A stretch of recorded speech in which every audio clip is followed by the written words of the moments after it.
કે જે આ પ્રોગ્રામ એક સાદી તરીકે જ પ્રોગ્રામ કરવામાં આવે છે કે જે માણસોને પ્રાઇવેટ પોતાને કરવું હોય તો બહુ એને ચાર્જ બેસે છે. હું પોતે પ્રાઇવેટ કરવા જાઉં છું એટલે મને ખબર છે. આજે હાજી સાહેબ દર વર્ષે આ પ્રોગ્રામ કરે છે અને મેડિકલ ક્ષેત્ર પર આ હાજી સાહેબનું કામ બહુ સરસ છે.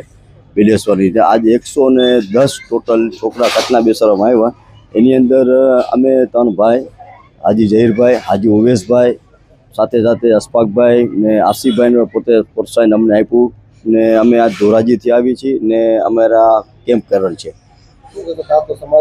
ખાસ સમાજની અંદર એવું છે કે હું તો એમ જ કહું છું કે દર સંસ્થા કે દર આગેવાનને જાણવું જોઈએ કે આ હાજી સાહેબમાંથી કંઈક શીખવું જોઈએ ને ખરેખરની રીતે આ કરવું પડે તમારે આ કેમ્પ કે કુરિવાજો દૂર થાય.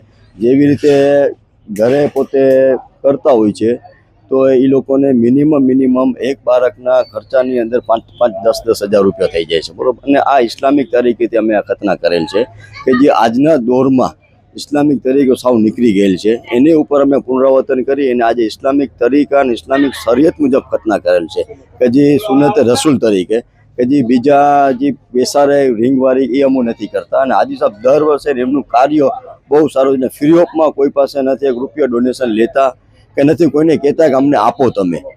તો તમામ ખર્ચો દવાથી લઈને અમારા બધાનો ખર્ચો તમામ 110 બાળકોનો ખર્ચો હાજી સાહેબે ઉઠાવેલ છે. તમે લોકો પણ દુઆ કરો હાજી સાહેબને જજાય ખેર આપે, લાંબી ઉંમર અતા ફરમાવે.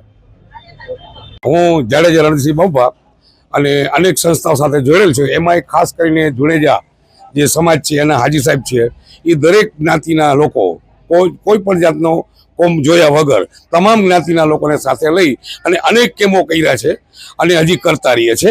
અને આજે જે સુનત સાદી જે છે એની અંદર પણ હાજી સાહેબે લગભગ 150 ઉપર મારા આઈડિયા પ્રમાણે કેસ હશે, મેં હજી જોઉં છું ચાલુ છે.